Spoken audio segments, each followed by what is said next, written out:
Then in sore displeasure spake to him Menelaus of the fair hair. Eteonus, son of Boethus, truly thou wert not a fool aforetime, but now for this once, like a child thou talkest folly. Surely ourselves ate much hospitable cheer of other men, ere we were twain came hither, even if in time to come Zeus haply give us rest from affliction. Nay, go, unyoke the horses of the strangers, and as for the men, lead them forward to the house to feast with us. So spake he, and Eteonus hasted from the hall, and called the other ready squires to follow with him. So they loosed the sweating horses from beneath the yoke, and fastened them at the stalls of the horses, and threw beside them spelt, and therewith mixed with white barley, and tilted the chariot against the shining faces of the gateway, and led the men into the hall divine. And they beheld and marveled as they gazed throughout the palace of the king, the fostering of Zeus, for there was a gleam, as it were of sun or moon, through the lofty palace of renowned Menelaus. But after they had gazed their fill, they went to the polished baths and bathed them. Now, when the maidens had bathed them and anointed them with olive oil, and cast about them thick cloaks and doublets, they sat on chairs by Menelaus, son of Atreus. And a handmaid bare water for the hands in a goodly golden ewer, and poured it forth over a silver basin to wash withal. And to their side she drew a polished table, and a grave dame bare food, and set it by them, and laid upon the board many dainties, giving freely of such things as she had by her. And a carver lifted and placed by them platters of divers kinds of flesh, and nigh them he set golden bowls. So Menelaus of the fair hair greeted the twain and spake, Taste ye food and be glad, and thereafter when ye have supped, we will ask what men ye are, for the blood of your parents is not lost in you. But ye are the line of men that are sceptred kings, the fosterlings of Zeus. For no churls could beget sons like you. Once again, we are seeing Xenia in action here.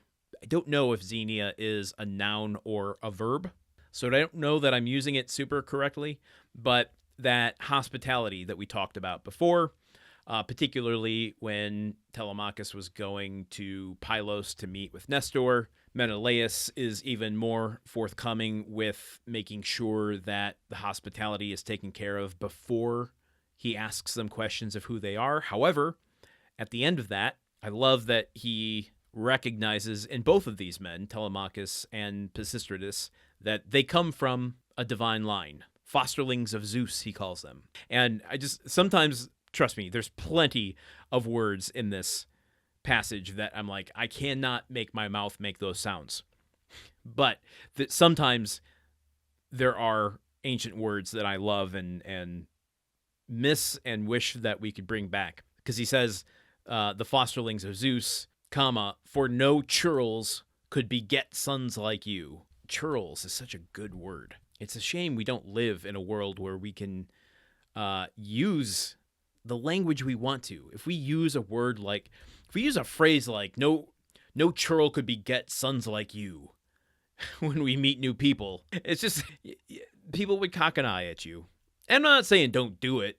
Certainly do it if your heart is set on it and you want to live in that world. I wish I had the courage to live in that world and not care how people cocked an eyebrow at me when I use terms like that.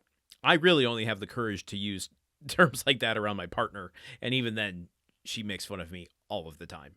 But going back to the idea of Xenia, I think that this really shows it in action. We can get some, like, what does hospitality look like, okay? The squires are taking the horses, making sure that they are all set up by the stalls where the other horses are. They're making sure they're fed.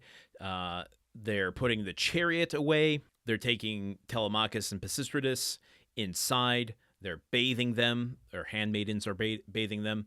They're giving them clothes and robes to wear. They're sat on chairs, and after being washed, then food is being brought in and set by them. And only after they have been bathed, they've been comforted, relaxed, fed, then Menelaus comes in to say, once you're done here, once you're all settled and comfortable, then we'll talk about who you are and why you're here. I think he knows that Telemachus is of Odysseus's loins. See, sometimes, sometimes the phrasing, I regret the second it comes out of my mouth. It does seem like he can recognize Telemachus as Odysseus' son, because he does say right before the fosterlings of Zeus, no churls could beget sons like you. He does say, for the blood of your parents is not lost in you. So I think he can pretty easily recognize these are the sons of Nestor and Odysseus at his door. And I guess just while we're on the subject of pronunciations and phrases, man, oh man, this name has given me such a hard time. Etionus,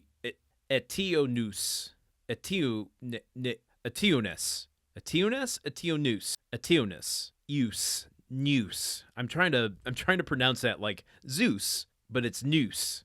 But then there's a T, there's an O before the noose, onus, and then a T before the O, so tionus, and then an E before the T, so it's Etionus. Well, I'm just making noises into your ears at this point. I'm so sorry, but I feel like so many people go through this experience and never talk about it.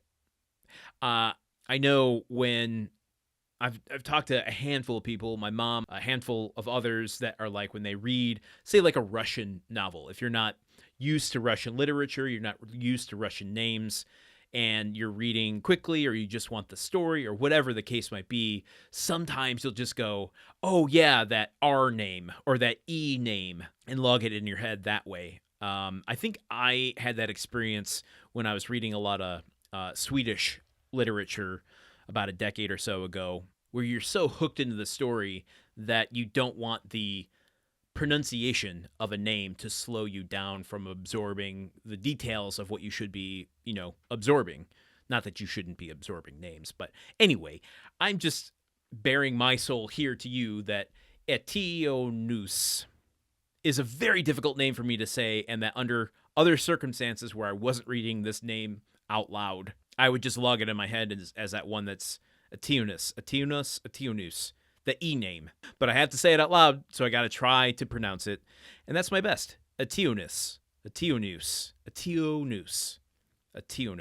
Again, just making noises in your ears at this point, so I think it's time to end here for today. Join me here tomorrow with a little bit more of Book 4, as Telemachus is about to ask Menelaus about his daddy.